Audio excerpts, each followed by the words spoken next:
북한이 12,000명을 파병한 북한군이 이미 쿠르스크에서 교전을 시작했고 포괄적 전략 동반자 관계란 말이에요. 러시아에 올인하고 있다. 제가 봤을 때는 이제 100% 폭풍군단 맞고요. 특수부대입니다. 진짜 살인 병기. 그런데 테러가 막히면 자폭하고 진짜 총알바디가 될 수 있는. 저도 전셨습니다. 시체에 살아남을 수 있습니다. 유엔 안보리에서 김성 대사가 우크라이나 지원해주고 있지 않냐? are entitled to develop overall bilateral relations. They will surely return in body bags. And this is the first step to a world war. A world war. Of course, it's understandable. 이번 세계대전은 만약에 나게 되면 핵전쟁이 돼서 인류가 공멸이기 때문에 이번에 당선된 미국 대통령 트럼프. And I will have that war settled in one day, 24 hours, 24 hours.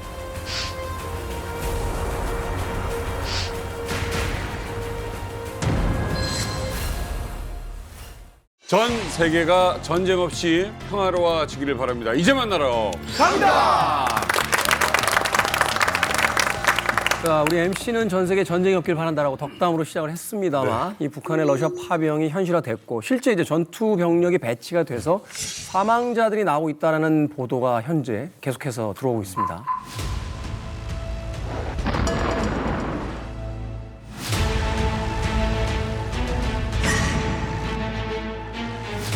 자, 북한이 파병을 했다. 이게 뭐 처음에 합성이 아니냐라는 이야기가 있을 정도였는데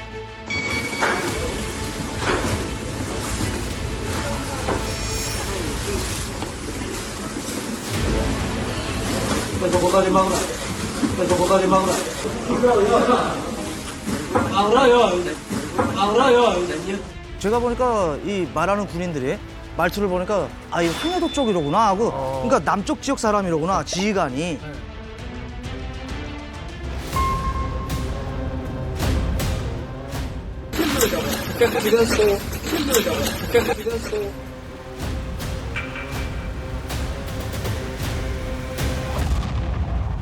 전민주주의인민공화국은 승리일 그날까지 언제나 러시아 동지들과 함께 있을 것이라는 것을 확언하는 바입니다.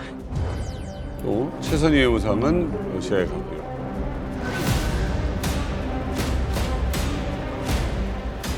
그 최선희를 제일 앞에다 내보내. 지네들은 안 나가면서.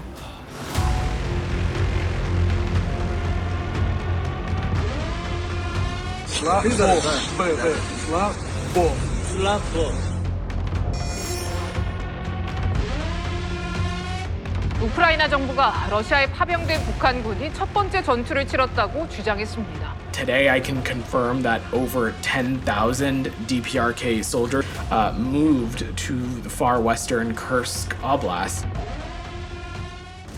러시아는 저희가 방어 시설들만 그 시간을 할 것이며 실제로 전체는 창립을 할 것을 거절했습니다. 저희가 크루스크에 도서에서 무작정 공격전에 참가가 들어 강요했습니다.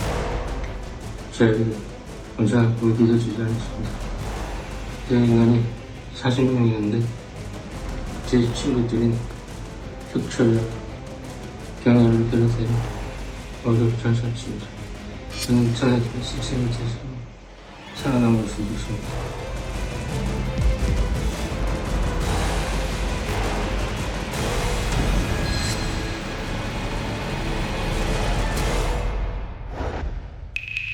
뭐 아주 멀고 먼 곳에서 일어나는 일이 아닙니다. 지금 북한이 벌이고 있는 일입니다. 전 세계 안보 그리고 우리의 안보에 영향을 주고 있는 아주 심각한 상황인 이번 사태 관련해서 오늘 스페셜 게스트를 모시고 이야기를 나눠보도록 하겠습니다. 국가안보실 그리고 국방부 합동참모본부의 정책자문위원이고요. 틀라라고 불리고 있는 틀라요? 틀면 나온다. 정말 전문가를 모셨습니다. 양옥 교수님 모셨습니다. 안녕하십니까. 드디어 오셨습니다. 사실 저는 아직도 이 북한군이 러시아에 파병된 게 사실 진짠가 이렇게 좀 안 믿겨지기도 좀 하거든요. 아니 우리나라 좀 국민분들은 이런 분들이 좀 많을 것 같은데 좀 어떤가요? 그러니까 대부분은 사실 뭐 우크라이나 전쟁이 한국과 무슨 관계냐라고 말씀하시는 분도 굉장히 많고 그다음에 뭐 북한 무기가 가는 거는 알겠는데 뭐 설마 군대까지 가겠냐 뭐 이제 이런 말씀들 많이 하셨고요. 근데 이게 지금 얘기 첩보에 하면은 최대 8만 8천 명까지도 파병을 생각할 수 있다. 예. 예. 그래서 그런 얘기까지 나오고 있는 상황인데, 그러니까 저도 사실은 이 정도로 대규모가 갈 줄은 상상을 못했습니다. 가면은 뭐 한 몇 개 여단 정도 가고 말겠지 했는데 확실히 러시아가 원하는 규모가 남다르다. 그러니까 이게 지금 말씀하신 건 그러니까 이게 발을 안 담그면 몰라도 발을 담그는 순간 예. 멈출 수는 없는 일이 돼버리는 거죠. 그러니까 8만 8천. 그렇죠. 지금 뭐냐면 사실은 게다가 북한 입장에서는 굉장히 여기 전쟁에 관련된 어느 나라보다도 되게 적극성을 보이고 있어요. 전쟁 초기에 그래서 보면은 포탄 들어갔다고 그랬잖아요. 2023년 한 해에 한 300만 발 정도를 보낸 것 같다. 300만 발이요? 300만 발. 300만 발 보낸 것 같다. 이제 이런 추정들이 있고요. 러시아 1년 탄약 생산량이 250만 발 정도 됩니다. 예. 예. 그래서 이제 예. 왜냐하면 근데 이게 함부로 얘기를 못 하는 것이 전쟁이 하루에 적게 쓸 때는 한 10,000발에서 20,000발, 많이 쓸 때는 6만 발도 쏘거든요. 그러니까 이게 포탄 양이 필요한 게 엄청난 겁니다. 그러네요. 그거를 북한이 채워져 왔었고, 북한이 이제 단순히 무기 공여를 넘어서 참전까지 간다. 하여튼 이만큼 러시아에 올인하고 있다, 북한이. 뭐 이것만큼은 확실한 것 같습니다. 이 정도면 단순 파병이 아니라 거의 뭐 대리 전쟁의 형태를 띠게 되는 게 아닌가 하는 또 생각도 들게 되는데, 그렇다면 현재 북한군 지금 파악되는 위치가 어디입니까? 실제로 이제 러시아에 들어가서 어느 지역에 가 있다 이런 정도는 이제 뉴스가 많이 나오고 있는데, 지금 녹화하고 있는 시점 기준으로 설명을 드릴 텐데 북한군이 가 있는 곳이 어디냐? 전장터의 최전선이에요. 그러니까 러시아와 우크라이나가 맞닿아 있는 러시아의 서부 쪽 쿠르스크라는 지역에 북한군이 배치된 것으로 우리 정보당국도 미국의 정보당국도 그렇게 보고 있습니다. 아니, 쿠르스크 하면 사실 발음도 좀 어려운 쿠르스크. 네. 사실 유명하지도 않고 큰 도시도 아닌 것 같은데 거기를 꼭 가야만 했나요? 맞습니다. 이 쿠르스크 지역이라는 곳은 원래 러시아 땅이에요. 지난 8월에 우크라이나의 젤렌스키 대통령이 이른바 러시아의 뒤통수를 친 거죠. 러시아 본토로 우크라이나군이 기습 들어가면서 러시아 본토 일부를 점령하고 있는 지역이 바로 쿠르스크예요. 자, 2022년 2월에 돈바스 지역에서 독립을 원하는 러시아계를 돕겠다는 명분으로 돈바스 지역을 치고 들어가서 장악을 한 거예요. 아직까지도 러시아가 굳건히 저 지역을 실제 점유하고 있는 그런 상황입니다. 그런데 지난 8월에 우크라이나가 쿠르스크로 진격을 하면서 쿠르스크를 점령한 상황입니다. 나중에 이제 종전 협상 때 돈바스 지역을 되찾기 위한 명분으로 쿠르스크 지역을 일정 정도 지금 우크라이나가 점유하고 있다고 봐야 되는데, 만약에 북한군 쿠르스크 투입 이후에 실제 러시아가 쿠르스크 지역을 탈환한다면 사실은 우크라이나한테는 영토 교환의 카드가 없어지는 거죠. 이제 몇몇 지역은 이제 하도 들어서 그런지 익숙한 느낌이 들어요. 유럽에서 모스크바로 침공에 들어갈 때 가장 좋은 장소 중에 하나가 바로 쿠르스크 지역입니다. 그래서 이제 이쪽에서 전투가 많이 있었고요. 푸틴은 여태까지 나는 러시아의 이익을 지키는 러시아의 수호자다. 이런 이미지로 이제 계속 이 자기의 권력을 늘려왔어요. 러시아 영토를 늘리고 러시아의 이익을 확보해온 사람이라는 이미지가 있었어요. 게다가 이번 전쟁을 통해서 어쨌거나 뭐 키우는 못 무너뜨렸지만 그래도 돈네츠크, 루간스크, 그다음에 자포리자, 헤르손 해가지고 쫙 장악하고 심지어 크림반도랑 연결을 해가지고 딱 이제 만들었어요. 자, 이렇게 되니까 야, 이제는 좀 전쟁 끝내도 되겠네 하면서 우크라이나 쪽에 휴전 얘기를 하고 있고, 우크라이나는 뭐 트럼프가 다시 뭐 당선되고 나면은 이제 더 이상 지원 안 될 것 같고. 그러니까 여태까지 미국이라든가 나토가 절대 허용하지 않던 짓을 한 거죠. 뭐냐면 쿠르스크로 진격해 들어간 겁니다. 왜 여태까지 러시아 본토로 들어간 러시아 본토로 들어간 거죠. 여태까지 왜 안 들어갔냐? 계속 러시아가 협박을 했어요. 핵 협박. 너희 뭐 모스크바로 공격을 하거나 우리 영토로 들어오거나 하면은 핵 공격 가할 거다. 약간 이제 그런 직접은 아니지만 간접적으로 굉장히 여러 차례 메시지를 보냈는데 사실 우크라이나 입장은 굉장히 절박했던 거죠. 그러니까 아예 야, 핵을 맞건 뭐하건 일단 우리가 들어가자 하면서 들어갔는데 자, 8월 초에 들어간 이게 러시아가 정말 허를 찔린 거예요. 병력이나 이거를 대부분 이 돈바스 지역 쪽으로 다 돌려놓고 싸우고 있고, 여긴 어떻게 보면 국경경비대 수준의 병력으로 이제 지키고 있었는데 갑자기 들어가서 그것도 한 2개 여단 정도가 들어가서 기동전을 펼치니까 정신을 못 차린 겁니다. 그러니까 쫙쫙쫙쫙 밀려서 2주 만에 상당히 이제 많은 지역을 점령에 들어가긴 했는데 또 러시아가 급하게 또 이렇게 또 병력을 돌리고 뭐하고 해가지고 틀어막긴 틀어막았어요. 네네. 자, 만약에 이거를 못 되찾아온다, 그럼 푸틴은 일단 종전을 할 수가 없어요. 그러니까 종전을 위한 필수 요건 중에 하나가 쿠르스크를 찾아오는 거예요. 푸틴 입장에서는. 그래서 이제 그렇기 때문에 여기가 필요로 한 거고, 게다가 지금 러시아 군이 사정이 그렇게 좋지가 않습니다. 병력 사정이.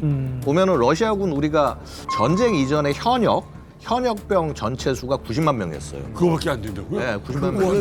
넓은데? 아니, 네. 어마어마할 줄 알았어요, 저는. 그러니까 그 굉장히 많이 줄어든 겁니다. 그러니까 냉전 끝나고 뭐하고 하면서 굉장히 줄어들다 보니까 많이 줄었는데, 자, 전쟁해가지고 막 희생자 많이 생기고 병력 많이 필요하고 하니까 130만을 추가해서 120만으로 늘렸어요. 근데 그걸로 이제 전쟁을 계속하면서도 병력이 부족하니까 지금 올해 말까지 30만 더 늘려서 150만 명을 만든다고 해요. 자, 근데 그럼 지금 한 120만 정도의 현역 병력 중에서 우크라이나 전쟁에 직접 투입된 인원이 얼마냐? 70만 명. 예, 70만 명 정도 여기 다 그냥 다 투입된 거예요. 그렇죠. 그러니까 이렇게 병력이 없으니까 이 상황에서 이 쿠르스크를 차단하고 싶어도 그렇죠. 병력이 없는 겁니다. 그러니까 끄집어내올 병력이 없으니까 결국은 이런 상황에서 만약 쿠르스크에다가 뭐 한 2개 여단, 그러니까 뭐 한 6천 명, 뭐 6천에서 7천 명 정도 이 정도만 더 해줘도 엄청난 성과가 될 수 있다는 거예요. 왜냐하면 거기는 기존에 여단 2-3개가 작전을 하고 서로 이렇게 대치하고 있는 거니까 여기에 그만큼 병력만 더 들어오기만 해도 전세를 바꾸는 데 도움이 될 수 있다는 거죠. 어찌됐건 이제 그 지역에서 서로 팽팽하게 대립 중인데 여기다가 몇만만 더 얹어주면 사실은 힘의 균형을 무너뜨릴 수 있다 이렇게 판단을 한 거네요. 러시아가 확실하게 이제 한계에 다다른 게 우크라이나가 공개한 이제 감청들을 들어보면 보급품이 부족하다. 그리고 또 북한 사람들이 들어갔으니까 통역이 부족하다. 통역을 보내달라. 그리고 중요한 건 또 뭐냐면 러시아 군인들이 이제 심지어 한글까지 이제 배워야 되니까 그런 푸념들을 하는 저 녹음이 공개됐거든요. 자자 나눌게 수시 사다들 나눌게 수시 박덕수리 나 됐다서 수시 돼지 나 박덕수리 감독 수리 감독 이거 있는 게 아니라 나라가 갔다 기다리라.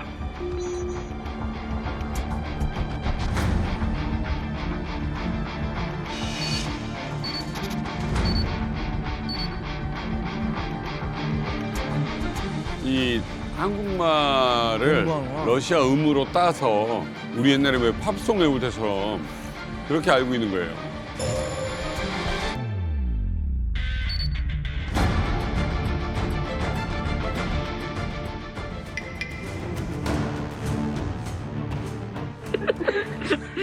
Мисс Карисович, как у вас продвигается учеба? Это пиздец, блядь. Уже переводим эту хуйню. Ну, короче, один переводчик на 30 человек будет. Единственное, мне только непонятно, 3 старших на 30 человек. Где их взять? Их надо будет пытаться. 제 말이 됩니까, 지금? 바로 외운다고 외우시면 안 외워져요. 저기 되나요? Батальону К рассказывал, я говорю, а кто получает, говорю, на них оружие, боеприпасы? Мы, говорю, сухпайки, говорю.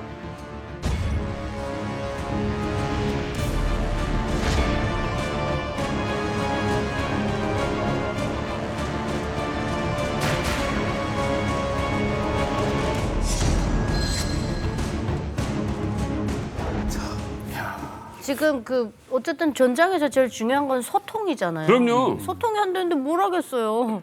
그래서 지금 그 북한 군인들도 나가면서 러시아 그 러를 100개 단어씩 지금 외우게 했다는 거예요. 가르쳐도 주고. 근데 저희 북한에 있을 때도 러 학교 때 가르쳐 주기는 하는데 그 러가 배워보면 웃으면서 들어갔다 울면서 나온다 그러거든요. 그거 되게 힘들다고 그래요. 막 우리 이렇게 발음하다가 갑자기 이렇게 하는 거 어떻게 해요? 그러니까 발음도 제대로 못 할 거면서. 그 굉장히 이게 무슨 뭘 하는 건지. 우리 옛날에 또 그렇지만 지금 계속 제2외국어 말고 영어는 계속 배웠잖아. 북한은 러시아어 배우잖아요. 미사일 뭐 이런 거 뭐. 배우죠 뭐. 조금 배우긴 합니다. 그런데 러시아에서 아마 한국말 하는 사람을 찾기는 어려울 겁니다. 근데 반대로 북한에서는 러시아 말을 배워주거든요. 그리고 평양 외국어대학인 경우에도 한 해에 한 10명 정도, 많아서 15명 정도가 이제 졸업을 합니다. 근데 지금 현재 러시아에 파병된 인원이 한 10,000명 정도 된다고 하지 않습니까? 그러니까 이제 필요한 통역 인원만 대체로 한 360명 정도가 됩니다. 그러니까 이게 30년 동안 다 굴고 모아도 통역을 보장 못합니다. 360명은. 그럴 정도로 지금 현재 통역이. 그리고 또 제가 보건대로는 한 45살 혹은 50살 지난 그런 그렇죠. 그런 통역원들은 또 같이 전장에 따라다니면서 해야 되기 때문에 아마 이거 최종으로 딸릴 겁니다. 또 그러니까 이 제한이 있게 되면 어느 정도밖에 극한된 그런 인원만 갈 건데 비교만 하는 게 좀 이상하긴 합니다만 30년 동안 러시아 공부한 사람이 360명이 안 된다는 게 더 충격적인. 우리나라 같은 경우 뭐 1년에 몇백 명씩 배출이 되니까 사실. 아니 이게 사실 통역할 사람도 없고 100단어 가지고 이거를 생사가 오가는 데서 이게 전쟁 작전이 안 될 것 같은데. 일단은 100단어를 못 외운다고. 못 외워요. 종민 씨, 나는 생존 러시아. 3시간 전에 가르쳐준 암구를 까먹는 사람. 비밀번호도 까먹는 아, 우리 코요태 동무가 이 김정은이가 얘기했던 그 명언을 아주 모르고 있구만 그래. 이 계란에도 사상을 주의하면 또 시작이네. 바위를 깰 수 있습니다.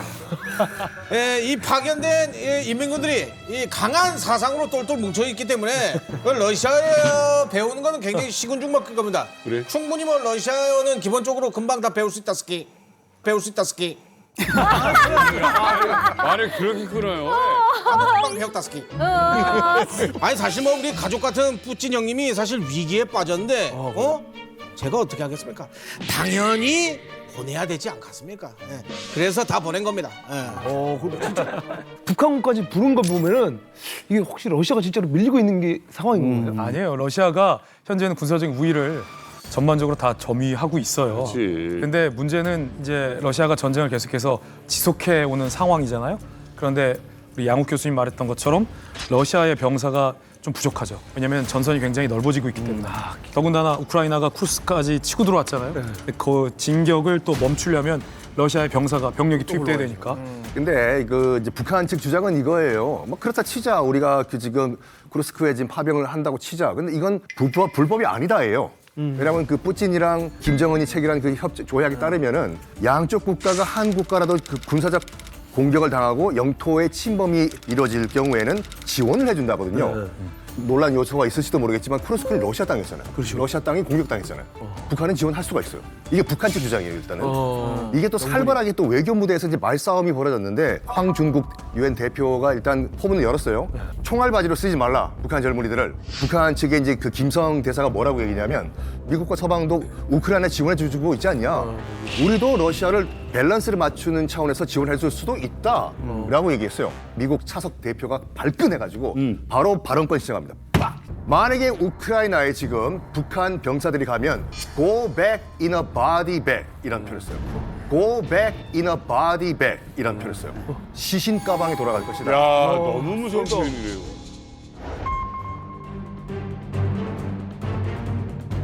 As legitimate military targets, they will end up as mere cannon fodder, while the wages they are supposed to receive from Russia will end up squarely in Kim Jong-un's pocket. It is tragic that they could have enjoyed a far better life only if they were born south of the DMZ. It will have to naturally take issue with Ukraine's aggressive act of invading the Russian People's Secret territory of the Kursk. The DPRK and Russian Federation are entitled to develop overall bilateral relations in all fields, including politics, economy, military, and cultures. Enter Ukraine in support of Russia. They will surely return in body bags. They will surely return in body bags. So I would advise Chairman Kim to think twice about engaging in such reckless and dangerous behavior. 언제는 말 들었나? 그냥 자기 마음대로 하는 거예요. 혼자 아니, 들었어. 이게 굉장히 모욕이에요. 그렇죠. 미군 병사들은 전장에서 죽으면 커핀이라고 해서 관에 실어서 모십니다. 보통 바디백이라고 하는 것은 그 비닐백이거든요. 대량 총기 난사 사건의 시신을 알아볼 수 없는 이런 피해자들을 바디백에 넣고 또 전장에서는 포로들이 대규모로 죽었을 경우에 거기에 비닐 바디백에 넣어서 보내거든요. 그러니까 너희들 젊은이들 짐짝 취급당하기 싫으면 오지 말라는 걸 유엔에서 얘기한 거예요. 예, 예. 자, 어쨌든 뭐 뉴스에서 뭐 파병한다 어쩐다 뭐 이랬을 때 분명 뭐 특수부대가 간다. 뭐 강력한 전투력을 가졌을 것이다. 이런 얘기들 많이 있어요. 예, 폭풍 군단이 갔어요. 청와대를 습격했던 김신조의 그 부대의 후신이 폭풍 군단인데 북한의 재래식 군사력이 전 세계 몇 위일 것 같아요? 와, 놀랍게도 꽤 높아요. 높을 것 같아요. 4위. 4위요? 네, 재래식 군사 수가 북한 주장에 따르면 130만 명인데 4위예요. 근데 이건 굉장한 거품이고 허세가 좀 있어요. 러시아가 90만이라며요. 그러니까 이 130만 북한 군사들이 직업은 군인이지. 근데 뭐 농사 짓고 그냥 전선 지키고 그렇게 살아가는 사람들이에요. 아, 약초병이 네네네. 등록은 군인으로 돼 있는데 거품이 좀 있는데 그런데 폭풍 군단은 무시하면 안 돼요. 북한의 특수 작전을 수행하는 특수부대입니다. 공식적인 우리 군 통계에 따르면 북한의 이 특수 작전군이 한 20만 명으로 추정이 되는데 그 중에서 폭풍 군단이 한 4만에서 8만 명 정도로 압축이 돼요. 그러니까 굉장히 소수 정예의 특수 작전을 수행하는 군대다라고 보면 되겠고요. 이 폭풍 군단 같은 경우가 왜 폭풍이냐면 폭풍 군단이 쓸고 간 자리는 폭풍이 쓸고 간 것처럼 아무것도 남아있지 않다라는 의미를 담아서 폭풍 군단이라고 하는데 특수부대라 그래서 폭풍 군단이라고 그러면 그거를 이렇게 한 개 군단으로 보시는 것보다는 오히려 네. 여러 개의 경보여단이 합쳐졌다라고 보시면 더 편해요. 그래서 아까 4만 명에서 8만 명이 이게 숫자가 이게 좀 갭이 있잖아요. 그게 왜 그러냐면 그렇게 될 수도 있고 그렇게 또 줄 수도 있어요. 현재에 따라 또 달라. 네, 그래서 폭풍 군단이나 벼락, 우레 이렇게 크게 세 가지 군단이 있는데 후방 부대 맞아요. 그러니까 후방 쪽에다 넣어놓고 앞에 총알바지들이 다 총알 막아낼 때 얘네들이 직접적으로 이제 대한민국에 침투하겠다는 거거든요. 그래서 이들이 많이 받는 훈련 중에 하나가 천리행군, 하룻밤에 천리행군, 귀신 작전 펼친다 그러죠. 그래서 이제 김신조도 달아날 때 속도가 엄청 빨랐기 때문에 그때 우리나라 국군들도 이 행군 훈련을 엄청나게 강도 높게 올렸었다고 해요. 그러니까 그 정도로 그 산악 작전을 많이 해요. 불이 이렇게 막 활활 타면 그 불을 뛰어넘는. 근데 이제 불을 뛰어넘어서 뭐 포복 정진을 하고 또 뭐 쇠설창을 타고 올라가고 이렇게 밧줄 있으면 밧줄도 타고 올라가고 이 손이 그냥 딱 덜덩어리예요. 그냥 맨날 이거 막 이렇게 통나무에다가 이거 치고 막 이거 하거든요. 근데 제가 기억하는 군인 아저씨들은 맨날 이거 시꺼매가지고 이 우통 다 까고 그 훈련을 해요. 맨날 이거 치거든요. 이렇게 막. 김일성이 생전에 가장 아꼈던 부대가 폭풍군단이라고 합니다. 그러니까 폭풍군단의 전신이 특수 8군단인데 그래서 김일성이도 한 개 사단을 줘도 이 1, 2, 4군 부대 대원 한 명하고는 바꿀 수 없다라고 말할 정도로 굉장히 최종의 부대였습니다. 예. 그런데 이제 폭풍군단은 이제 특수 8군단이 확대 개편되는 그 과정에 김종일이가 지어준 그 이름이거든요. 폭풍군단이라는 게. 그래서 제가 보건대로는 아마 3대를 거쳐 이제 김 부자가 굉장히 신이 많은 부대가 이 폭풍군단이다라고 말할 수 있겠습니다. 아니 뭐 당수로 전쟁할 거야? 아니 익숙한 내 총 가지고 가서 내 총알 가지고 내가 쏘는 거에 익숙해져 있는 사람들인데. 그렇지. 아니 이렇게 듣다 보니까 이 폭풍 군단에 대해서 굉장히 우리 리만갑 동무들이 궁금해하는 것 같은데. 네, 궁금합니다. 오늘 그럼 내가 특별히 이럴 줄 알고 폭풍 군단에 대해서 설명해 줄 사람을 내일 북조선에서 함께 갔습니다. 기대도 좋습니다. 우리 이웅길 동무 나오라오. 리용길 동무? 안녕하십니까. 안녕하십니까. 11폭풍군단 87 경보병력에서 목만 이윤길 상급병사 이윤길 명기대로 호출대로 명령대로 왔습니다. 다시 하라? 아닌데. 장군님 보니까 떨려가지고. 아니 소위를 입고 나왔어. 오늘 폭풍 군단에 대해서 궁금한 거 있으면 우리 동무한테 물어보면 정확하게 다 알려주도록 하겠습니다. 요즘 TV에 인터뷰 많이 하셨더라고요. 예, 갑자기 막 일본에서도 오고. 그죠? 예. 예, 북한에 계셨을 때 상급병사 아닌가요? 상급병사입니다. 근데 이거 뭐야? 장교로 요리대? 오랜만에 이만감 나온다고 승진시켜주세요. 승진시켜줬습니다. 대성공지 감사합니다. 야, 맞어. 아니 또 그 폭풍군단 이 훈련 영상을 보면은 막 진짜 난이도가 장난 아니잖아요. 막 진짜 뭐 얼음물에 그냥 들어가고 막 쇠사슬 막 끊고 막 이런 게 많이 나오는데 도대체 어떤 훈련을 받는지가 궁금해요. 일단 입대하면 바로 초모소에서 그러니까 뽑아갑니다. 일단 뭐 내가 가고 싶다서 가는 게 아니고 뭐 토대도 보고 뭐 신체 이런 거 다 보고 뽑혀가서 1년 동안 신병훈련을 받습니다. 일반 부대는 6개월이나 3개월이면 특수부대는 1년 동안 신병훈련을 공통으로 받습니다.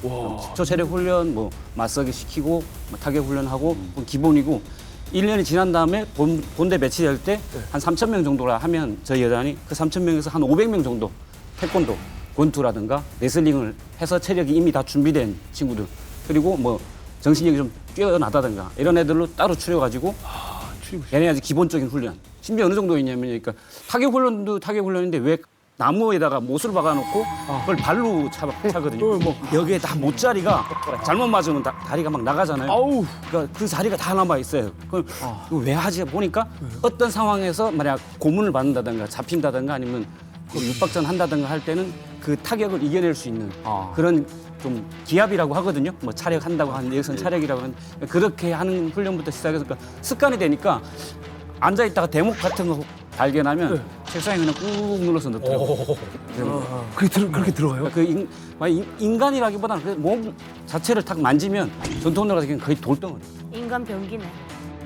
이제 저도 뭐 북한에 있었을 때 지금 손은 그렇지만 폭풍 군단에서 있던 사람들의 이야기를 들어보면은 그 나무 있잖아요. 손이 막 이렇게 보이잖아요. 그 나오는 사람들 보면은 그 북한에서 새끼줄이라고 하는데 맞아요, 새끼줄. 볏짚어리로 그 한 거 깡구를 거기다 꽉 감아요. 그러니까 아침에 일어나가지고 하루 종일 그냥 5,000번이에요. 이거. 맞아요. 계속 두드리면은 여기가 이렇게 피고름이 차요. 막 붓고 이게 뼈가 못 견딥니다, 솔직히. 근데 이걸 어떻게 하느냐? 뭐 병원 가서 치료받나? 아닙니다. 그렇게 안 받고 그 철깡통 있잖아요. 깡통, 우리 말하면 그 캔. 네, 그런 캔을 갖다 못 갖다 대고 망치로 두드려요. 똑똑똑똑 찍으면 빽빽빽 나오면서 그 뻘떡뻘떡 터지거든요. 그거를 거기다 감아요. 이렇게 쫙 감아가지고 그걸 때리는 거예요. 맞아요. 그러면 피고름이 다 터집니다. 그걸 때리면 이게 소독을 해야 되잖아요. 가서 소독하는 게 아니고 소금 있죠, 소금. 소금 갖다 놓고 또 때려요. 소독하는 거예요. 그거를 1년 동안, 2년 동안 계속 하면은 여기가 완전 진짜 무쇠 주먹이 됩니다. 왜냐면 지금 뭐 주먹에서 뭐 피가 나왔는데 다시 또 때려가지고 고름이 나오는데 또 때려가지고 막 소금에다 또 때려 놀래고 했는데 이 정도는 돼야 우리 이 김정은이가 인정하는 그 특수부대 아니겠습니까?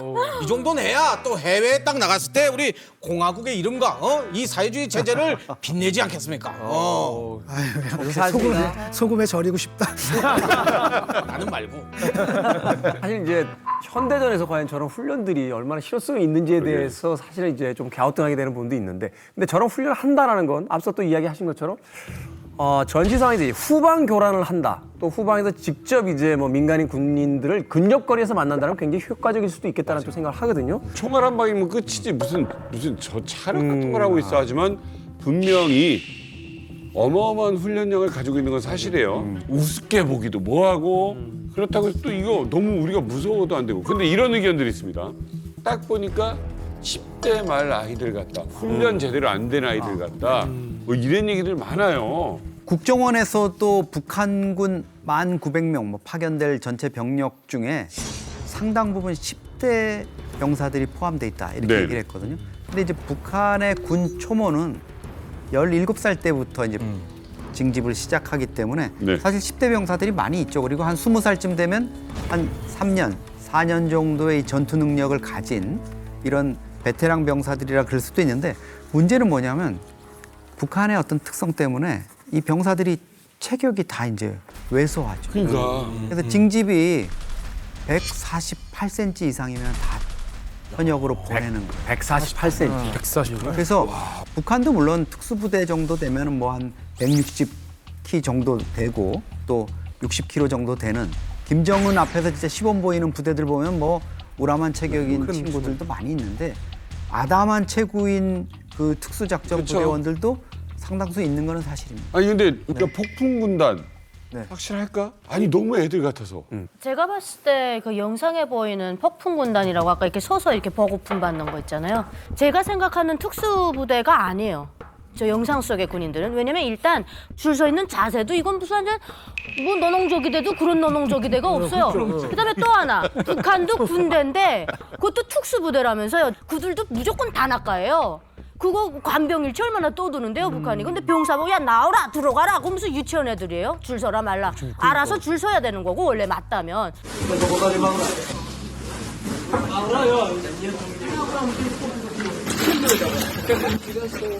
단아까가 있었는데 너무 군인 같지도 않았고 군열도 하나도 없고 그래서 야 저거 특수부대가 맞아? 뭐 어떻게 경보여단들이 저 모양이야. 그 제가 봤을 때는 이제 100% 폭풍군단 맞고요.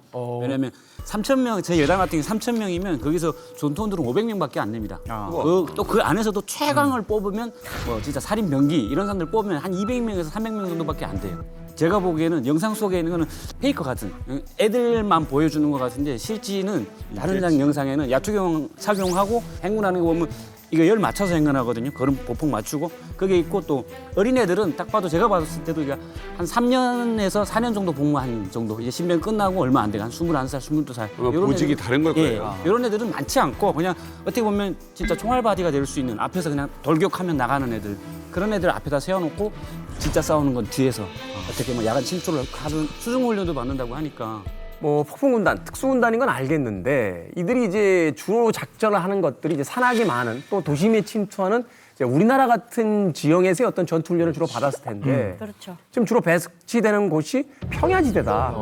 여기서 사실 어떤 전술이 필요하다기보다는 화력이 더 필요하고 인원수가 더 필요한 것이 이제 중요한 지점인데 그래서 결국은 그렇죠. 총알바지가 되는 것에 불과할 것이다 이런 이야기들이 나오고 있거든요. 이거 어떻게 생각하십니까? 저도 그렇게 생각하거든요. 사실은 아까 뭐 폭풍군단이니 뭐 이런 얘기를 하는데 우리 봤을 거예요 그 영상. 공수훈련하는 거 봤죠 한번. 낙하산이 줄이 엉키고 이게 공중에서 낙하산 줄이 서로 엉켜가지고 사고 나고 뭐 이런 걸 봤거든요. 그건 뭐냐 훈련이 안 됐다는 얘기거든요. 그러니까 문제는 뭐냐면 이게 훈련입니다. 비행기 띄우는 게 다 돈이거든요. 그 돈이 어디 있겠습니까? 그러다 보니 이런 일들이 벌어지는 거고 또 하나는 뭐냐면 지형이 달라요. 그러니까 그런 특수군단이다라면 일단 산악 지형이거나 아니면 도심이어야 되거든. 우크라이나 같은 경우 딱 보면은 저런 데입니다. 밀 많은데. 여기 숨을 데도 없는 거고 그렇기 때문에 저 사람들은 들어가게 되면 우리가 예상하는 대로 사실상 대포밥이 될 수밖에 없는 거죠. 지금 뭐 여러 가지 페이크가 나오는데 제가 본 것 중에 하나 좀 그나마 믿을 만한 그 동영상을 하나 봤거든요. 포로로 잡힌 러시아군 동영상이에요. 네, 러시아 말로 얘기를 하는데 북한군이 이제 뒤에 배치되어 있고 말이 안 통한대요. 그래서 자기들이 앞으로 가는데 북한군이 자기를 쐈다 그러더라고요. 자기들 병사가 2명이 죽고 우크라이나하고 러시아를 그래서 자기는 항복할 수밖에 없었다라고 얘기를 하거든요. И при штурме они начали стрелять по нам. Мы пытались их вразумить, куда стрелять. И корейцы вроде как застрелили 2 наших. В такой ситуации я подумал, лучше сдаться в плен, чем быть убитым своей пулей.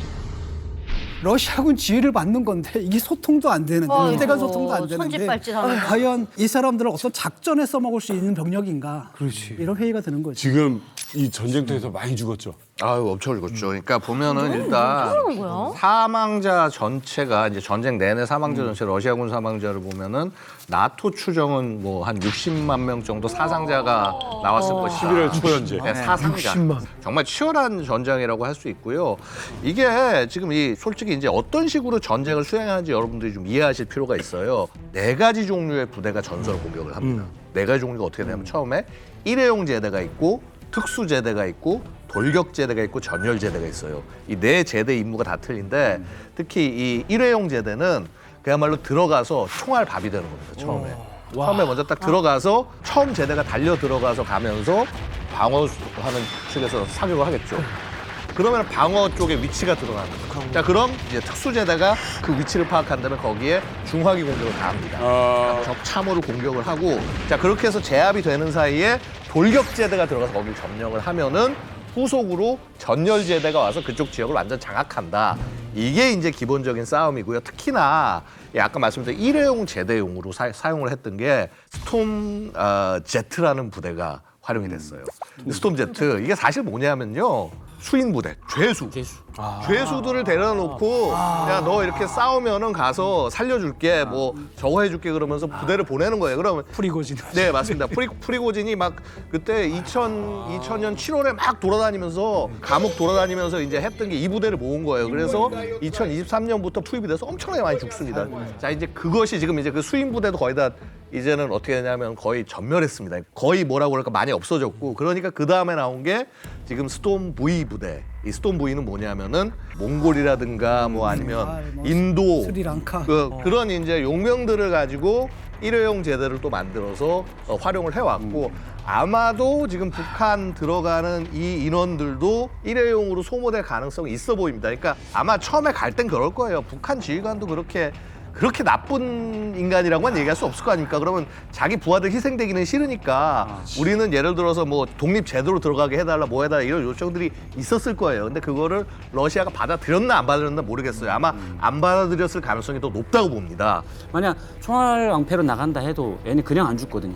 그러니까 저희가 아까 말씀하신 스톰 V 그 형태였어요. 경보병 부대가 이 테러가 막히면 그냥 자폭하고 그냥 거기서 끝까지 싸우다가 그냥 알아서 내가 죽거나 죽이거나. 아니 사실 이 전투에 투입됐다가 그 혼자 유일하게 그 살아남았다는 그 북한군 그 분이잖아요.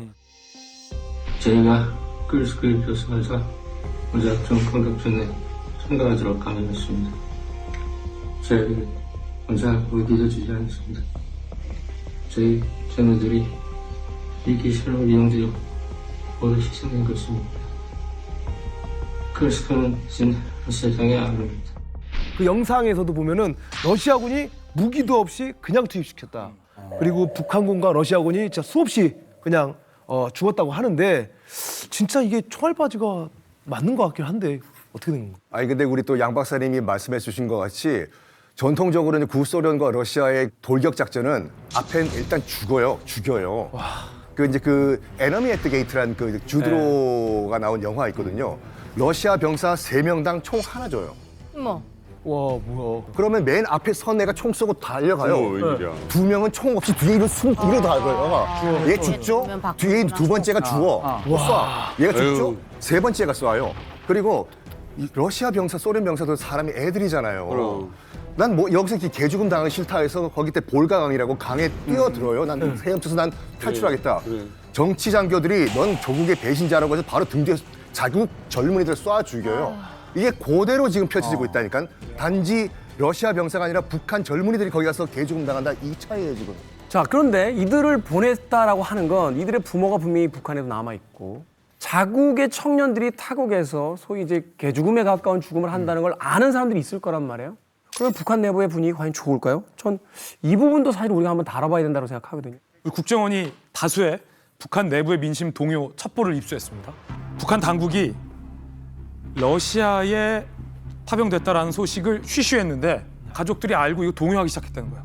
보내려면 니네 자식들이나 보내지 왜 거기서 젊은 우리 애들을 개죽음 시키느냐라는 내부 반발이 있어서 우리 국정원의 첩보에 따르면 러시아에 파병된 병사들의 가족을 살고 있던 곳에서 다른 곳으로 이주, 일반 주민들과 격리시키고 있다.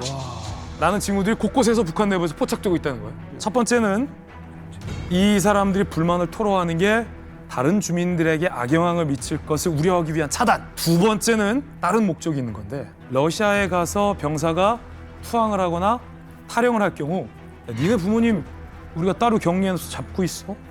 딴 생각하지 마라. 라는 일종의 인질 협박용이라는 거죠.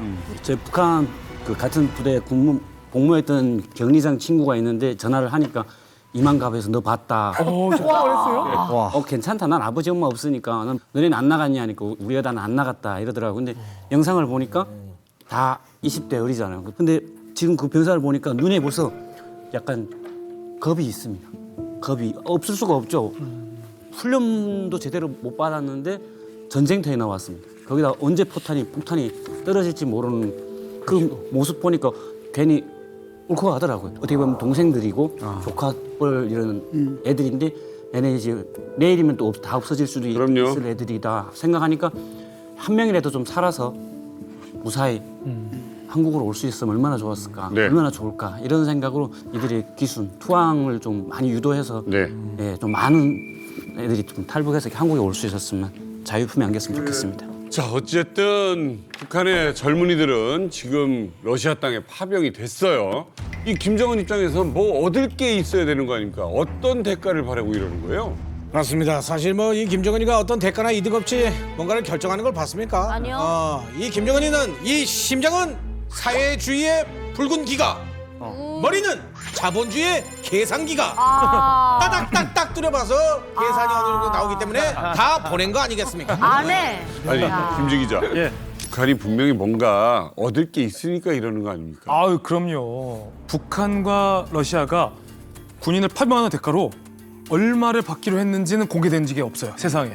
그런데 우크라이나의 포로로 잡힌 다른 나라의 용병이 증언을 했어요, 최근에. 내가 러시아에서 얼마의 돈을 받고 있다.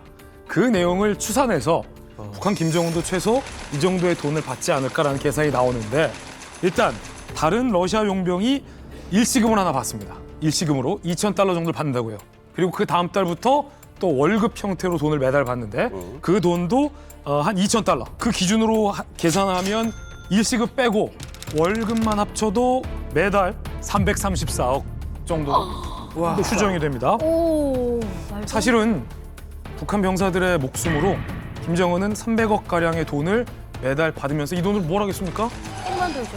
핵 만들고 무기 만들고 통치 자금으로 쓰는 거죠. 안 돼.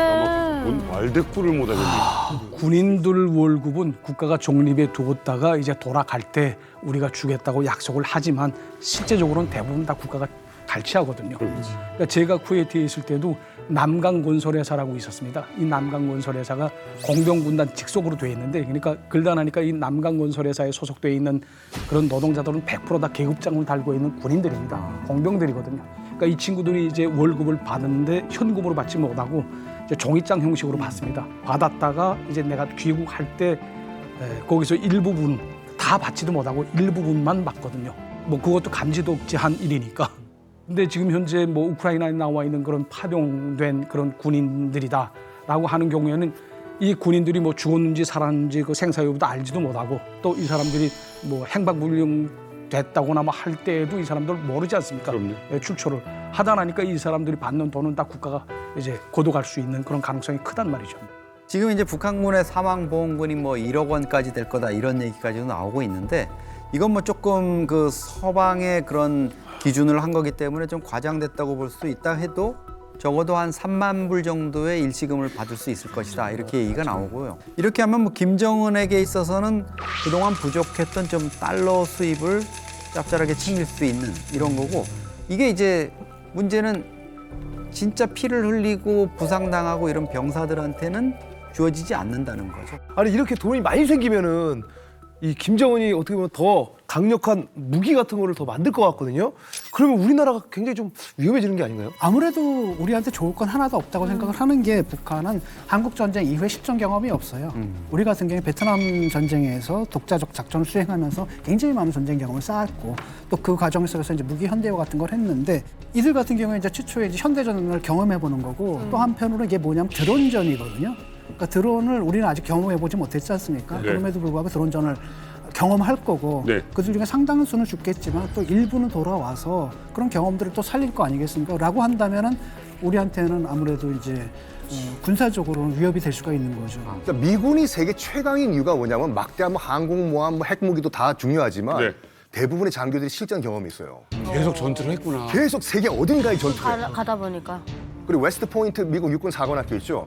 거기에 교수들은 다 실전 경험 있는 사람들이에요. 이게 엄청난 그 차이가 있는 게 뭐냐면 실전에서는 총알이 어디서 날라오는지 몰라요.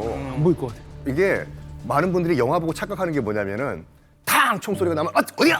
야! 저쪽이야! 이러는 거 같죠? 그렇죠. 저는 실탄이 사방에서 날아오는 미국에서 10년 살았거든요. 그럼 사방에서 날아와. 그건 미국 안 가봤어요? 누가 보면 참전군인인 줄 알겠다, 정말. 그건 아니지. 나 LA 폭동 때 내가 루프탑 코리안이었다니까. 거기도 있었어요? 거기도 있어. 포레스트가 오픈하니까. 루프탑 코리안이야. 다 있었어. 이야기 왜 말씀을 드리냐면은 실제로 밖에서 타당타당 총소리가 들리죠. 이게 아니라 전체가 다 바닥에 바짝 엎드려요. 진짜 총소리가 들려요. 어디서 나오죠? 어디서 유탄이 날아올지 모르기 때문에 그만큼 두려운 거예요, 이게요. 그렇지. 근데 지금 이 우크라이나전에 이제 만약에 이제 북한군들이 가가지고 이제 실전 정말로 내가 보니까 총소리가 여기서 들렸는데 저쪽에서 날아오더라. 이걸 경험한 사람들이죠. 그렇죠. 이 사람들이 교관이 돼가지고 실전 경험이 없는 북한군을 훈련시킨다고 봐봐요. 이건 잽이 안 돼요.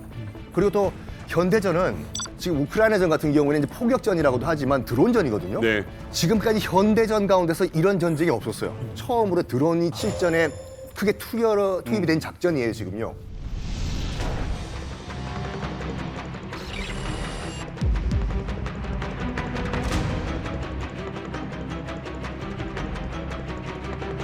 우크라이나 군 드론이 참호 곳곳을 살핍니다. 움직임을 포착하곤 곧장 폭탄을 투하합니다.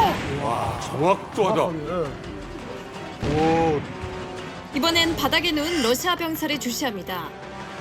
드론을 본 병사는 한국 의사와 함께 물을 마시고 싶다는 손동작을 취합니다.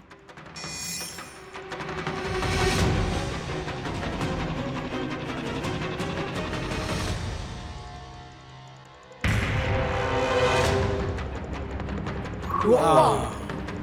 자폭 드론. 어머.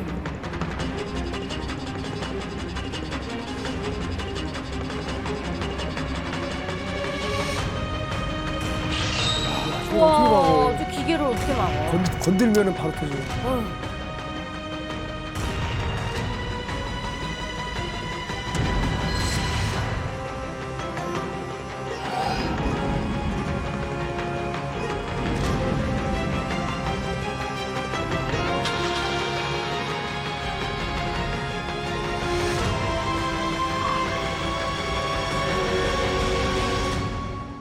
이번에 장갑차 탱크 아무 의미 없었어요. 아니 뭐 드론만 있으면 되네요. 그래서 이 드론을 가난한 국가의 핵무기라고 해요. 그러네. 진짜 이건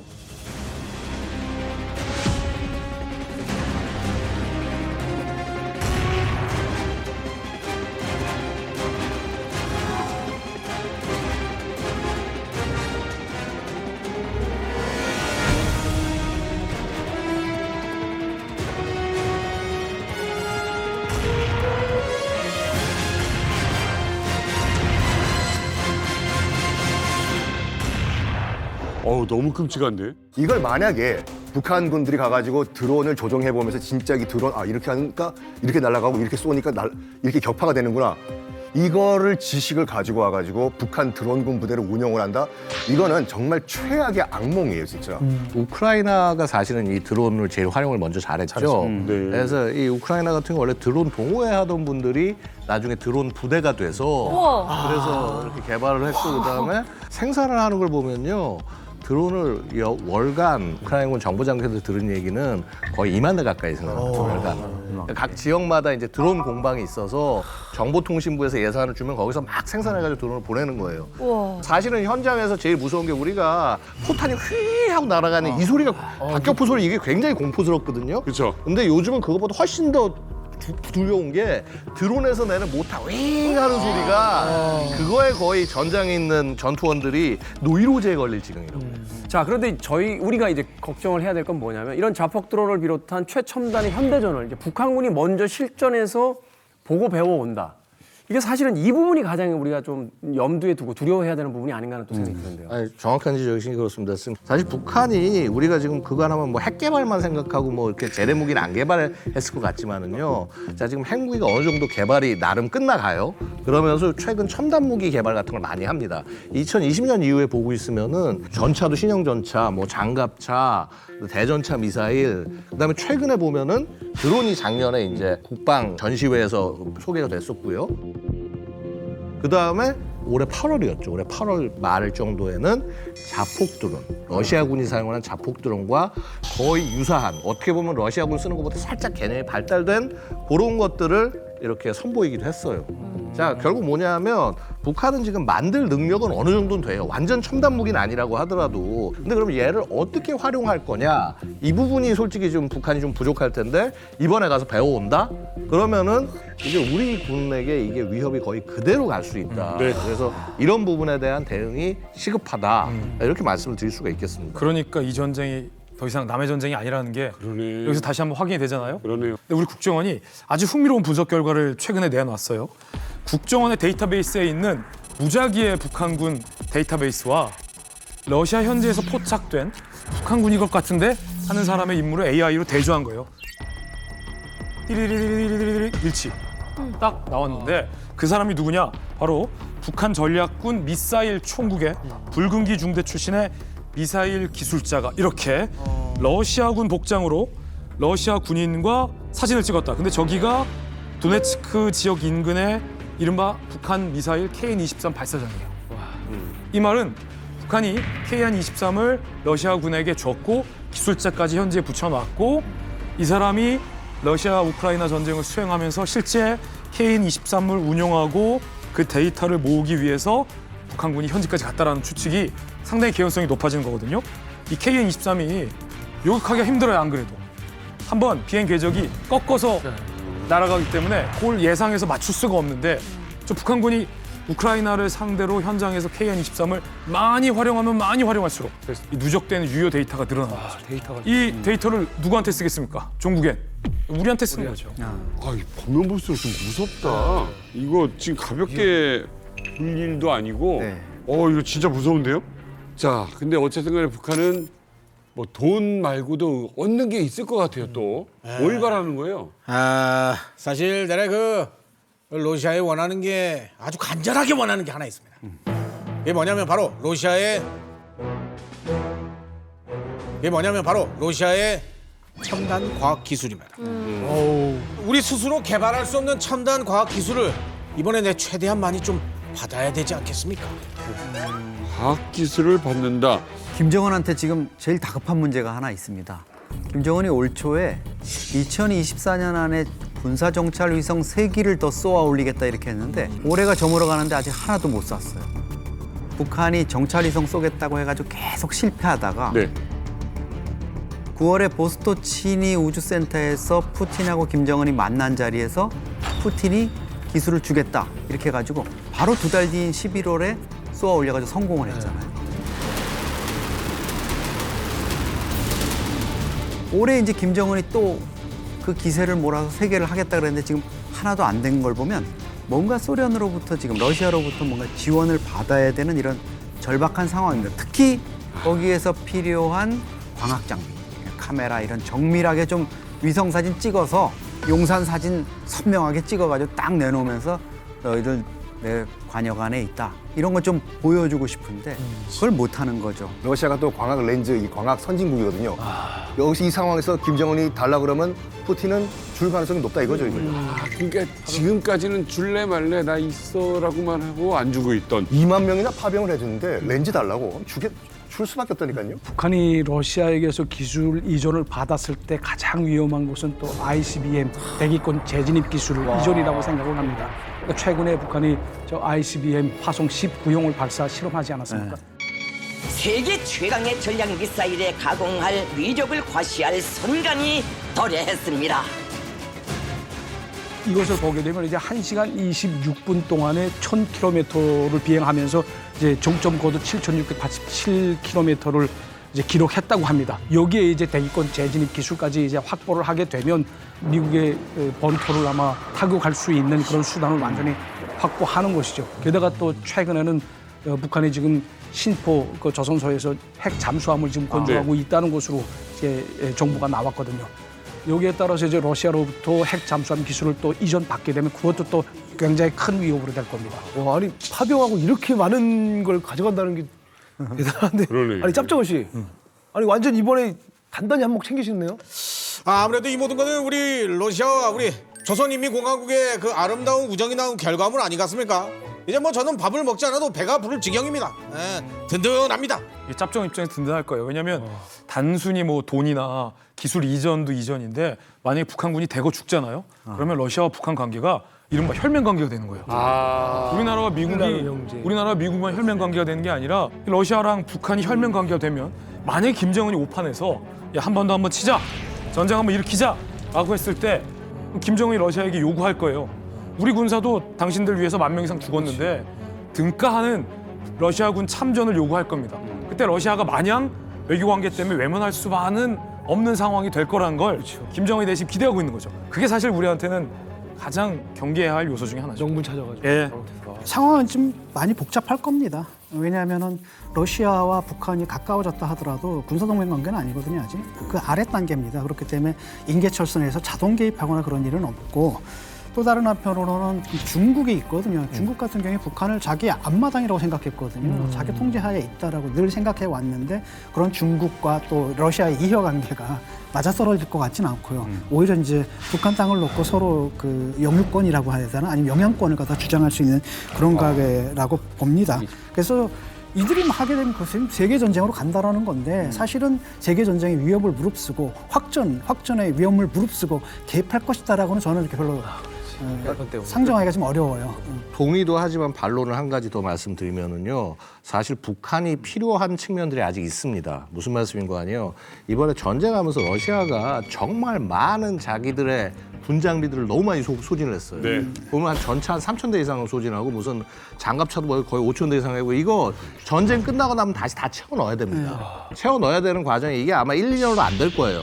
최소 10년 정도의 재건 기간이 거의 필요할 정도인데 자 이런 재건하는 과정에서 북한의 뭐 약간 좀 기술은 떨어진다고 하더라도 그거 좀 채워주면 되는 거고 거기 싼 인력을 활용해가지고 얘를 채워 넣는다. 군사력을 좀 키우고 그다음에 러시아 힘을 구하는데 분명히 북한이 도움이 될 수가 있어요. 그래서 북한 입장에서는 중국에 대해서 그 경제 지원 찌끔찌끔 받는 것보다는 아예 여기 러시아 안에 들어가서 여기서 그 안에서 열심히 일하면서 얻어낼 게 훨씬 더 많을 수도 있다는 겁니다. 아니 그러니까 지금 우리 양 교수님이 정확하게 지적을 해주셨는데 그러니까 북한 입장에서 봤을 때는 이제 중국과 러시아 간에 이제 등거리 일로 갈까 절로 갈까 하다가 이제 확실하게 러시아 손을 잡은 거예요 지금요. 네. 거기에 대한 중국의 배신감은 이만저만이 아니에요 지금. 그러니까 요번에 11월 8일부터 한국인들 비자 면제예요. 맞아요. 그러니까 이때까지 역대 타격적으로 중국 정부가 한국인들에 대해서 이제 무비자를 허용해 준 거거든요. 그 말은 뭐냐면 중국도 이제 북한 버린다 이거예요. 너희들도 우리 버리냐? 확실하게 대한민국과 손 잡겠다. 중국 측의 고위 관계자들 한번 제가 만나서 물어보면은 중국 측이 이런 사인이 좋기 때문에 대한민국도 이기기 위해 중국과 손 잡아라. 고위 관계자가 여행사 고위 관계자. 각종 고위 관계자. 아니, 요새 많이 다니시거든요. 많이 다니시고. 근데 썬킴 말이 맞아요. 우리 외교부한테 제가 직접 확인한 건데 외교부 고위급이에요. 전 진짜 고위급이에요. 안 물어봐. 진짜 중국이요. 옆에 러시아가 항상 중국보다 좀 열등하게 중국 사람을 봤거든요. 근데 이번에 우리 중국을 넘어서서 국제사회를 푸틴이 흔드네. 중국이 지금 자존심이 상했거든요. 그래서 한중 관계를 좀 개선해야겠다라는 의지가 실제 중국에겐 있어요. 수를 두는 거예요. 그래서 그런지 몰라도 이제 우크라이나 대통령 젤렌스키가 이런 이야기를 했습니다. 북한의 파병을 규탄하면서요. 이것은 세계 대전의 첫 단계다라는 이야기를 했어요. 세계 대전이라는 이야기를 입에 올렸습니다. 북한군 그냥 가만히 있지. 하나 때문에 세계대전을 걸기에는 아깝죠. So in brigade, you don't have only land forces, not only soldiers who are on the front line. You have a lot of different specialists that they are preparing to send, fight against us. And here we see this first step in this war, and this is the first step to a world war. A world war, of course, it's understandable.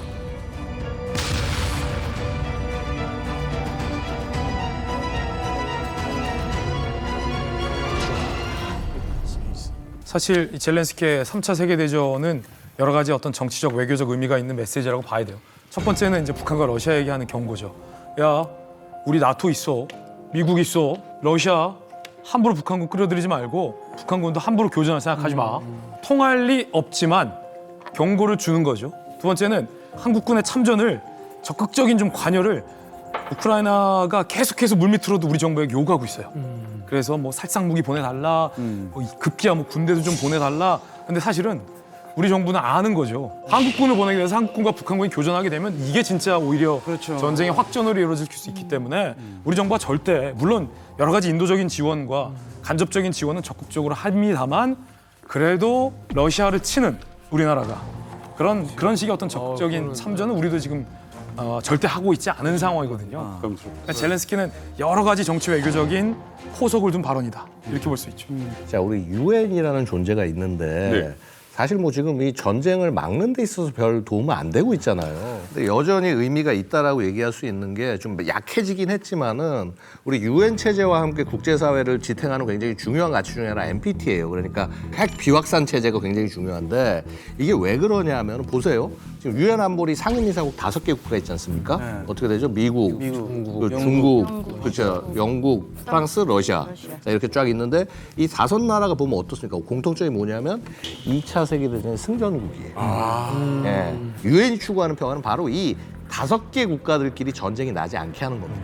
결국 이 5개 국가들끼리 전쟁이 난다는 게 진짜 세계대전이고 이번 세계대전은 만약에 나게 되면 핵전쟁이 돼서 인류가 국멸이기 때문에 이거를 막자라는 거예요. 그래서 우리가 이제 만에 하나 뭔가 러시아가 판단 오판을 일으켜서 핵을 만약에 전술핵이라도 뭐 한 발 떨군다. 자, 이렇게 되면 완전히 이제 그때는 정말 어떻게 될지 모르게 되는 거죠. 그러니까 핵으로 이렇게 넘어가지 않게 하는 게 사실 굉장히 중요하다. 네, 저도 어느 정도 그렇게 될 수 있을 거라고 생각을 합니다. 북한 파병으로 인해서 우크라이나가 러시아 본토를 때리겠다고 하는 그런 주장이 지금 거세질 수 있단 말이죠.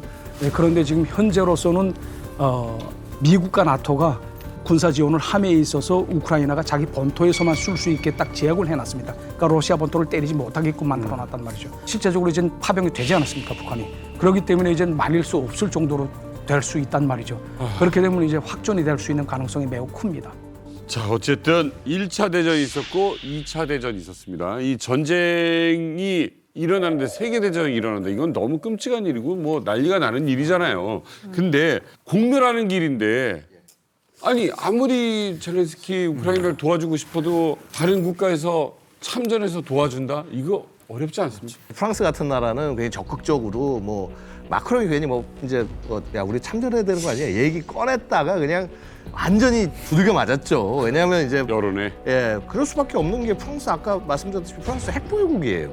핵보유국이 들어가서 거기서 다른 핵보유국과 직접적으로 뭐 재래식 전쟁을 한다라고 하지만 그게 언제 에스컬레이션 확전돼가지고 핵전쟁으로 갈지 모르니까 마찬가지 이유로 나토 국가들 뭐 영국 아니면 뭐 나토의 가장 수장인 미국 이런 국가가 참전하는 것 자체도 어떻게 보면 정말 양국이 핵전쟁으로 비화되는 그런 계기가 될 수 있다. 그래서 이게 보면 냉전 시기에도 보면 그렇고 미묘하게 양쪽 국가들이 직접적으로 안 싸우려고 굉장히 노력을 많이 합니다. 아마도 우크라이나가 더 이상 전쟁을 더 끌고 나갈 힘이 없어 보인다라고 할 경우에는 아마도 이제 약간 좀 전쟁을 좀 접어라라는 그런 메시지들이 더 세게 전달될 가능성이 있다고 봅니다. 북한군이 이제 거기 들어갔느냐, 왜 거기 들어갔냐면 뻔하거든요. 지금 러시아 전선에서 하루에 평균 그 사상자가 1,200명이에요. 그렇게 많아요? 1,200명입니다. 그러니까 이게 사실 말이 현대전이 들어가게 되면 어트리션 오라 그래서 그냥 소모전이거든요. 병력과 장비를 갈아 넣는 거고 이걸 의미하는 바는 뭐냐면 러시아가 그만큼 병력이 없는 거고 3차 대전에 대한 얘기가 좀 나왔는데 그것은 사실은 그냥 뭐랄까 하나의 카드로서 던진 말이지 심각한 그런 위험이 있다고 보기는 어렵습니다. 자, 어찌됐건 그렇죠. 제 3차 세계대전 여부 이게 이제 가장 최근 이제 세계에 이제 이목이 집중되고 있습니다. 그런데요. 3차 세계대전의 가장 중요한 키는 바로 나토의 수장인 미국이 잡고 있을 것 같은데 이번에 당선된 미국 대통령 트럼프 유세 때부터 내가 당선이 되면 이 전쟁 하루 만에 끝낼 수 있다라고 이야기를 했어요. 맞아요. The former president's comeback will be complete. A state that he narrowly lost 4 years ago.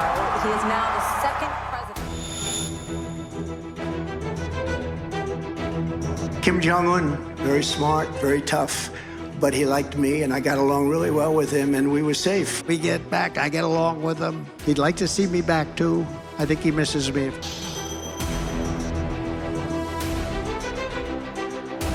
If I were president, this would have never happened. And within 24 hours, that war will be settled. It'll be over. And I also have a very good relationship, as you know, with President Putin. And I think if we win, I think we're going to get it resolved very quickly.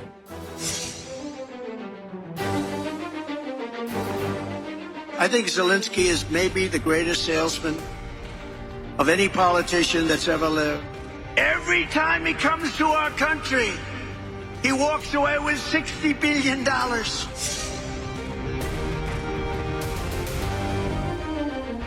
Дом прекратили. Ну, не хотят, ну, не надо. Мы, как видите, живы, здоровы, и ничего, и развиваемся, идем вперед.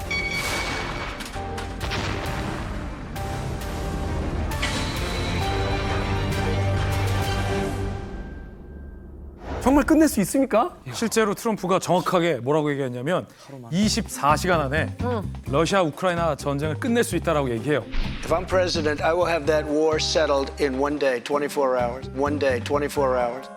이 전쟁을 끝낼 수 있다라고 얘기하지 어떻게 전쟁을 끝나겠다는 건지는 얘기를 안 해요. 그래서 궁금하잖아요. 워싱턴 포스트가 트럼프 캠프의 핵심 참모를 긴밀하게 취재했어요. 그래서 워싱턴 포스트가 보도를 했는데 트럼프의 구상은 이래요.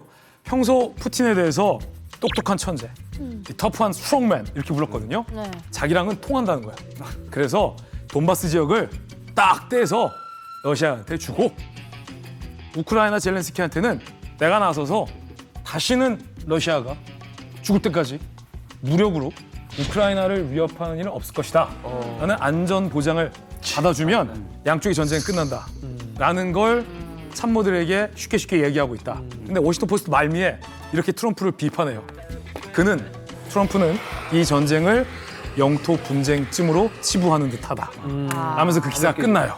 아니 그러니까 아무리 이 미국 대통령이라고 해도 이 정도는 너무 자신감이 넘치는 거 아니에요? 그렇죠. 저는 트럼프는 어쨌든 자기가 푸틴과의 그런 어떤 브로맨스가 있다는 거를 분명히 강조를 할 거고 자기의 영향력을 과시하기 위해서 아마 첫 번째 작품으로 뭔가 이 우크라이나 전쟁을 끝내는 쪽으로 갈 겁니다. 그동안 이제 우크라이나 전쟁에 지나치게 미국이 많은 돈과 에너지를 쏟아부었고 또 야 이제 이거 세계 경찰 역할 이거 돈 없이 하는 거 이건 너무 힘들다. 늘 그랬죠. 돈 가져와라. 돈 가져오면 해줄게. 뭐 이런 게 있기 때문에 아마 본인이 우크라이나 전쟁 이 해결 문제 이런 부분을 좀 풀어가는데 그냥 전력 투구는 할 것 같습니다. 그거 고립주의 아니겠습니까? 아니 왜 우리가 세계 경찰 노력하면서 우리 돈 써가지고 다른 나라 지켜줘야 돼? 왜 우리가 나토 지켜줘야 돼? 왜 우리가 한국 지켜줘야 돼? 잘 사는 나라인데 이런 거란 말이죠. 근데 이게 한편으로 선거를 위해 가지고 그 백인 남성들을 선동하기 위한 어법인지. 근데 문제는 뭐냐면 미국이 사실 세계 경제 역할을 해야 되거든요. 그게 미국 본인들의 국익에도 맞는 거란 말이죠. 그러니까 미국이 우리 정말 천사라서 자기 돈 써가지고 구호 활동을 하는 게 아니라 그거 자체가 사실 세계 전략이고 그렇기 때문에 트럼프는 그런다 하더라도 미국 공화당 내에서 과연 그걸 진지하게 받아들일까 이런 느낌은 들어요. 사실 우리 트럼프 형님이 이번에도 뭐 당당하게 당선이 되지 않았습니까? 한다면 또 하는 사람입니다. 자, 이렇게 된 마당에 우리 람프 형님과 뿌찐 형님 그리고 이 김정은이까지 이 삼총사가 똘똘 뭉치면 이제 못할 게 없습니다. 시진핑은? 찐핑이 형님은 진짜 어디가? 찐핑이 형님은 진짜 어디가? 전쟁도 멈추게 하는 거는 우리 삼총사만 있으면 다 해결이 된다 이 말입니다. 근데 뭐 그렇게 삼총사가 될 수 있을지 의문이죠, 솔직히. 맞아요. 북한하고 러시아하고 밀착 관계가 이렇게 좀 끈끈해진 거는 전쟁이라는 이 특수성 때문에 좀 더 이렇게 가까워지지 않았습니까?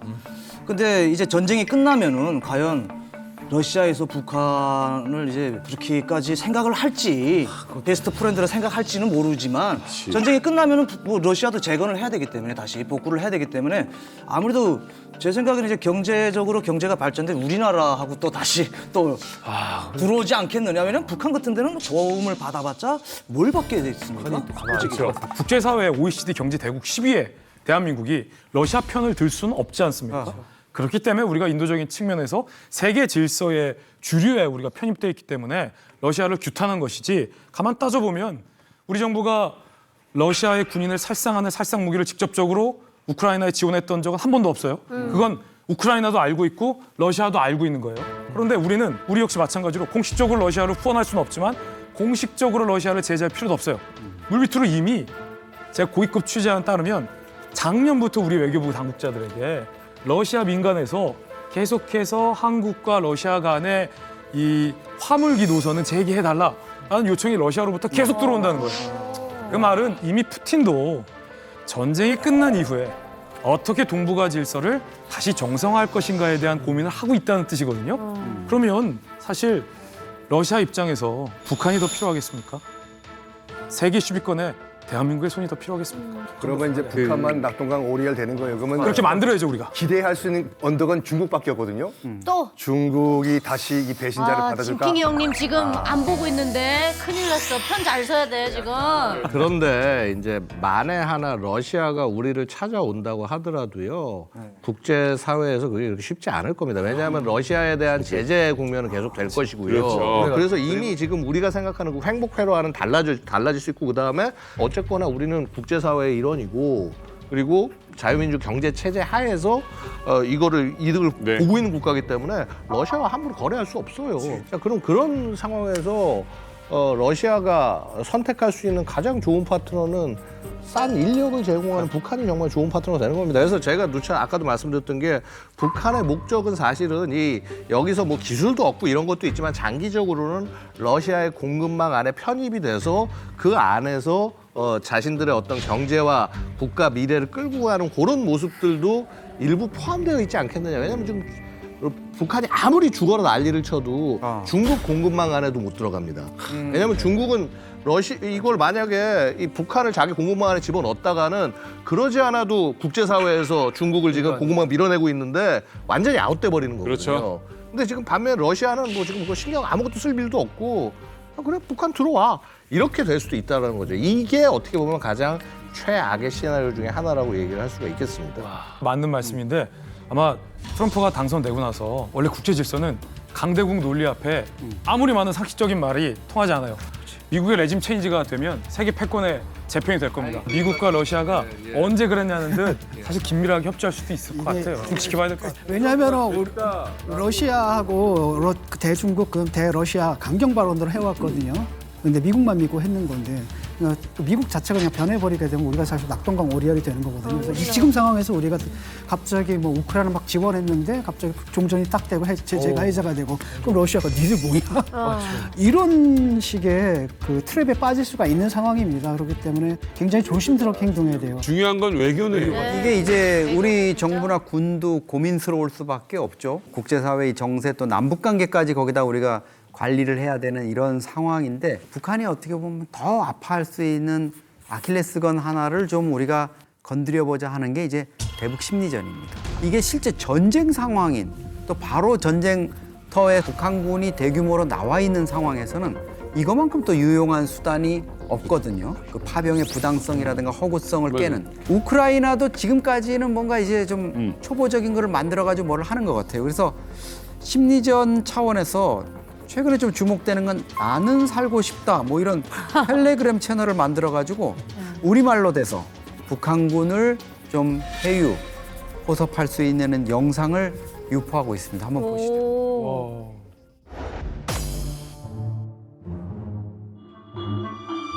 북한에서 새로 도착한 전쟁 포로를 수용하기 위해 가까운 장래의 전선의 여러 부문에서 포로가 된 최초의 북한 점령군이 이곳에 도착할 것입니다. 수용소의 전쟁 포로들은 하루 3끼의 식사를 받으며 식단에는 고기, 신선한 야채, 빵이 포함됩니다.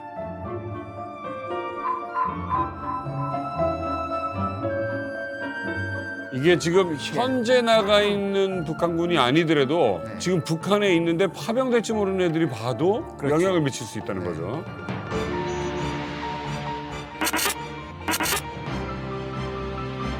구하다 나 자신에게. 자신의 삶을 구하라 이거죠. 번역기 돌렸어. 그렇죠.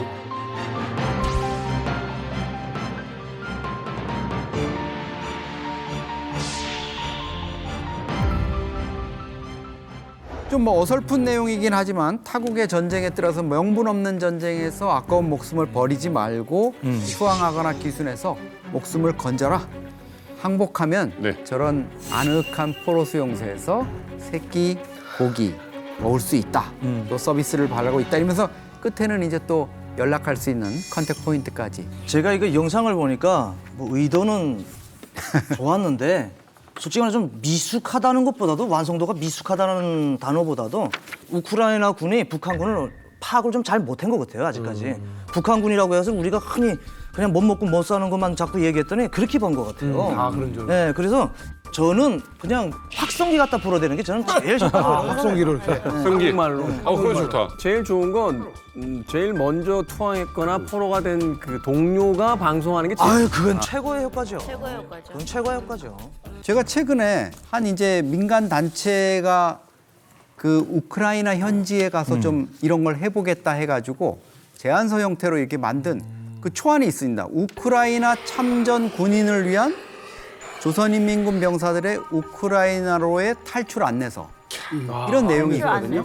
이런 거 근데 중요한 이게 거예요. 그 투항할 때 어떤 원칙 이런 것들이 또 국제적인 그 매뉴얼이 있더라고요. 거기에 맞춰서 했는데 여기에 보면 탈출을 결심하였을 경우 사전에 어떤 준비를 해야 되는지 여기 보면 멘탈을 좀 준비해야 되는 게 있어요. 사전에 정신적으로 그다음에 준비물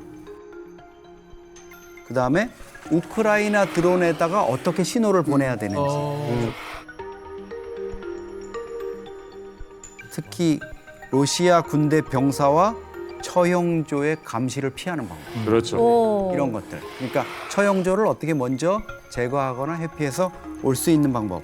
이런 내용으로 맞춤형이 되면 북한군 병사들이 훨씬 더 마음을 좀 움직이기가 쉬울 것 같아요. 이제 뭐 파병된 북한 병사들 중에 분명히 사망자는 나올 테고 이게 이제 북한 주민들이 어쨌든 알게 될 텐데 어떤 반응이 나타날지. 저라면은 만약 우크라이나전에서 이제 북한 젊은이들이 많이 뭐 죽었다. 이런 사실을 삐라로 만들어서 북한에 뿌려버리면 엄마들 들고 일어나요. 왜냐하면 1차 대전 때 독일이 패망했지 않습니까? 빌헬름 2세가. 독일이 이제 망한 이유가 여러 가지가 있는데 막판에 정말 우리 아들들이 가가지고 도살장에 끌려가서 죽는다는 걸 엄마들이 들고 일어난 거예요. 당신 아들은 안 보내고 왜 내 아들은 가서 죽이냐고. 그래서 북한도 분명히 엄마들이 그 사실을 알면은 아니 우리 아들이 죽는데 뭔가 할 거라고요. 지금은 제가 뭐 며칠 전에 전화를 해봤는데 실제 몰라요. 아직은 모릅니다. 근데 제가 보기에는 남쪽 지역은 알 수 있을 것 같아요. 왜냐면 우리가 대북 확성기로 이미 그 방송을 했거든요. 북한이 지난 8일부터 러시아 파병을 위한 특수부대 광역 이동을 시작했다고 밝혔습니다. 북한은 특수작전부대 미하 4개 여단 소속 12,000명 규모의 병력을 파병할 것으로 예상됩니다. 그 전파는 금방 갑니다. 이제 또 북한에도 핸드폰이 되기 때문에 이제 이게 확산되면은 내 아들이 만약 러시아에 파병돼서 어떻게 되냐 그 다 알아봐야 큰일 나요. 이야기를 듣다 보니까 내년 이맘때쯤 아니 내년 한 초쯤에는 이 자리에서 사실 우크라이나 여기 앉아 있지 않아요? 있어요. 네, 분들과 함께 좀 방송을 했으면 하는 생각도 들어요. 근데 우리가 이제 전쟁을 너무 이제 수학적이고 이 서류적으로 분석을 하고 있는 게 아닌가 하는 생각이 듭니다. 저는 사실 이야기를 들으면서 어떤 생각이 들었냐면 예전에 그 논산훈련소 갔을 때 처음 입대했을 때 생각이 났는데 그때만 해도 20살이 넘은 이제 청년들이라고 생각했잖아요. 그 훈련소에 처음 들어간 날 고된 하루가 끝나고 나서 자려고 누웠는데 저쪽 끝에서 어떤 친구가 하나 훌쩍훌쩍 우는 거예요. 이제 군 생활이 시작이 됐다. 이제 집에서 떠나오게 됐다라고 하니까 갑자기 내 반 전체에서 한 절반이 울기 시작하는데 굉장히 좀 당황스러웠던 기억이 있어요. 사실은 우리가 훈련소에서 자유로운 대한민국에서 논산훈련소에 들어갔을 때만 해도 그런 울음이 터지는 시절이 있었는데 이 전쟁터에서 이 20몇 살짜리 젊은이들이 얼마나 많은 공포심을 느끼고 또 실제로 이제 총탄이 날아드는 그 전쟁터에서 좌절들을 하고 있을까를 생각하면 진짜 마음이 무겁습니다. 그러니까 저희가 사실 이 이슈로 이제 토크를 하면서도 마음이 이제 한 구석이 좀 안 좋은 게 이 젊은 청년들이 가서 이제 이렇게 죽음을 당할 거라는 걸 예견이 너무 되지 않습니까? 그러니까 저는 그런 생각이 들더라고요. 이 소련군 대위 출신이었던 김일성의 손자가 이제 1만 명의 병력을 러시아의 용병으로 보내서 이 젊은 청년들을 정말 의미 없는 죽음으로 내몰고 있다. 그동안에 청년 영재들 뽑아가지고 코인 탈취하고 국제금융망에서 해킹하고 뭐 돌격대하고 이러더니 이제 급기야 군대까지 내보내서 해외 군대까지 내보내서 이렇게 정말 미래 세대를 죽음으로 내모는구나 이런 좀 착잡한 생각이 듭니다. 애민이라고 맨날 외치는데 진짜 사랑하는 인민인지. 결국 목숨을 잃는 건 17살, 21살 어린아이들이에요. 우리 입장에서 보면. 저희도 군대 다 갔다 왔고 그때는 저희들이 굉장히 다 컸다고 생각했습니다만 길거리에 걸어가다가 군복 입은 젊은 청년들을 보면요. 아이들 같거든요. 그런 친구들의 목숨이 10,000명, 20,000명 전쟁터에서 더군다나 우리와 같은 민족이고 같은 언어를 쓰는 그 젊은이들이 죽어간다는 게 참 이 노래 골라봤습니다. 사이먼 앤 가펑클의 멤버였던 이제 그 아트 가펑클이 부른 노래 중에 트래블링 보이라는 곡이 있어요. 이제 어딘가로 떠나고 돌아오는 한 남자가 이제 사랑하는 여자에게 이제 말을 걸고 뭐 그런 어떤 낭만적인 이야기를 다루고 있습니다. 근데 거기 나오는 가사 중에 하나가 이런 게 있어요. 다시 돌아올 거라고 말은 하지 않겠습니다. 그냥 지나가는 사람에겐 작별 인사가 없으니까요. 라는 노랫말인데 전 이 노랫말이 두 가지로 들려요. 그러니까 고향을 떠난 저 젊은이들이 다시 돌아올 거라는 작별 인사를 못하는 것은 아닐까 하는 생각도 들고 또 한편에선 러시아에서 떠나갈 때 살아서 돌아갈 때 다시 돌아오진 않을게요 라고 작별 인사를 하며 자신의 고향으로 가졌으면 하는 마음이 있어서 오늘 이거 골라봤습니다.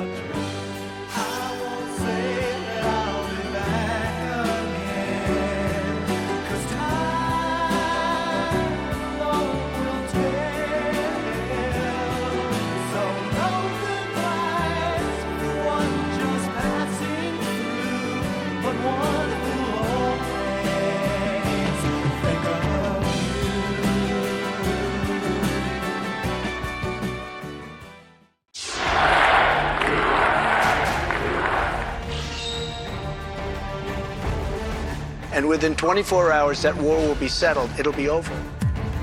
과연 이제 김정은과 트럼프의 네 번째 만남이 성사될 것이냐. When we get back, I get along with him. He'd like to see me back too. 북한의 핵을 인정한다면 핵 군축 협상이 이루어질 수 있다는 것입니다. 더 이상 개발만 하지 마. 대신 우리가 제재 몇 개 풀어줄게. 그럼 사실 김정은의 손을 갖다 들어주는 거거든요. 그럼 우리는 대한민국도 독자적으로 핵을 개발할 수 있다. 기술적으로 돼요. 북한과 달리 우리는 무기로 만들 수 있는 순도 높은 우라늄 자체 생산이 안 돼요. 가능성을 너무 제한하지 말고 우리가 할 수 있는 걸 뭐든 다 하자.